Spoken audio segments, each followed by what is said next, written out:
right now, I'm just very honored at the moment because we have a great thing here on Schlock Treatment. I'm sitting with WWE Superstar and Raw Commissioner William Regal. Thank you for joining the show. Well, thank you. Now, you're here for the tour of Australia. How has it been so far? Like, you just got here yesterday, you were telling me. What's your experience been like so far? It's been very nice. Slept a lot, so I can't really give you, a general answer on that. Apart from room's nice anyway.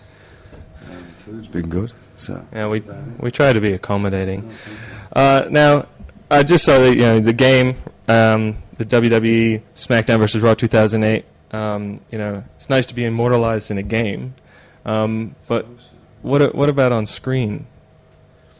As far as somebody making a movie of me? Yeah, movie about you. Because I know you have a book out as well. So what if they made a nice biopic like Walk the Line for you?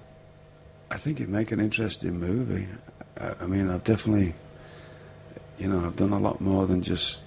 I've lived a life, that is for sure, and not just wrestling. Or wrestling happens to be part of it. When I wrote the book, I didn't write it as a wrestling book. I wrote it just as a life story because, my travels around the world, different things, and a lot of the silly things I got up to when I was younger, and a lot of the trouble I got into, and the silly things that make pretty much interesting story compared with some books I read anyway, which are just usually used to have, gripe at other people, or I set out with that in mind that I wasn't going to incriminate anybody but myself.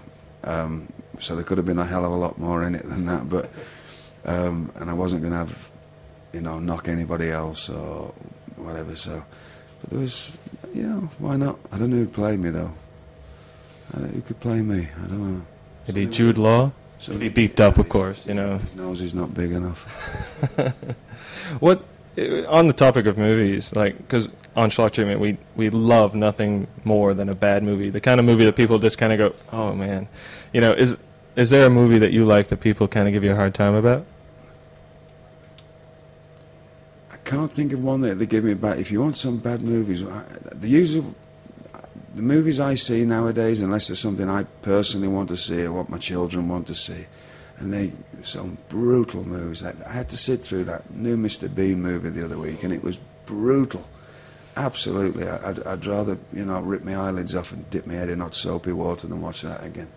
It was dreadful. Well, see, and as an American, I can say that's kind of what happens when we get a hold of a British comedy series. But well, I mean, there's tremendous British comedians, great British comedy shows.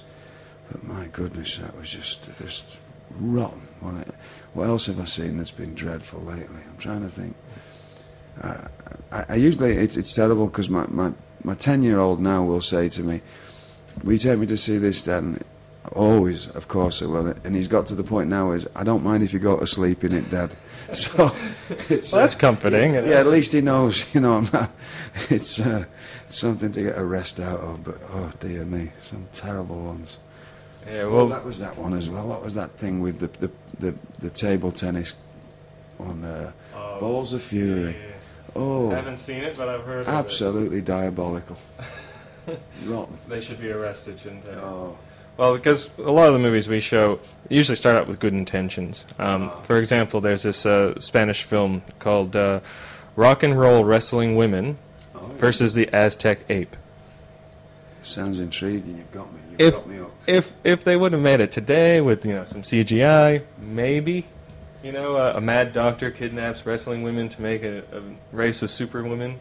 It sounds perfect to me. I don't know. I don't know where the ape came in, but exactly. But it doesn't matter, does it? Yeah, it just needs to be there. It doesn't matter. It's like all those, those Hammer horror films. You actually look back on those now. People have fond memories of those, but if you go back and watch them, they were dreadful. But if you think about them, they were great. They were perfect for the time. So don't change them. You know what I mean? That's it. Well, that's the other problem that with remaking. Don't do it. Yeah, well, just say in a parallel universe where you were okay with it. If you got the chance, what kind of role would you see yourself in? What classic movie would you star in? I don't know. I got offered, the only role I've ever been offered was to play a guy called Lenny McLean, who was a bare-knuckle boxing champion in Britain, and they just couldn't seem to get the money together for it. He had a book out called The Governor, which was like a best-selling book, and they offered me to play that role. And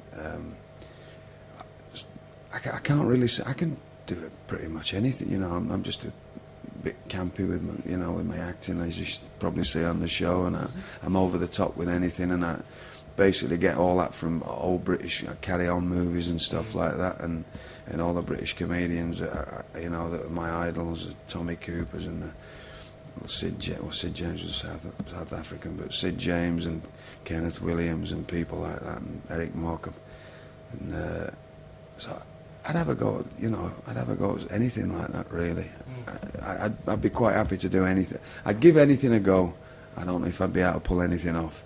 I wouldn't want to be your typical, I think I could play a real smart kind of villain in a film, but I wouldn't want to be a silly thug villain. It just wouldn't make any sense, you know. I mean, I'd have a go at something like that. That film, I don't know if you ever, there was a TV series, The Long Firm. You know, I think I could have pulled that role off, the guy who played that, something like that. Well, yeah, you could also do a Cagney or something like that, but no wrestling holds in the movie. Those I don't like it when they do that. I wouldn't want to do a wrestling movie kind of movie. No, not really. It's I don't look like a wrestler. You know, I mean, I'm like, I think on the list now, there's only 2 more guys that have wrestled longer than me. You know, and I've always conducted my life outside wrestling, where you never see me wearing wrestling shirts or I never tell people what I do. I just, you know, I am what I am. Outside, you're just who you are. Yeah, and I'd have a go at pulling something like that off. But, you know, I wouldn't mind a real campy thing with a few wrestling queens and a gorilla or something. Works for me. Well, thank you very much for joining me on the show. It's been a pleasure.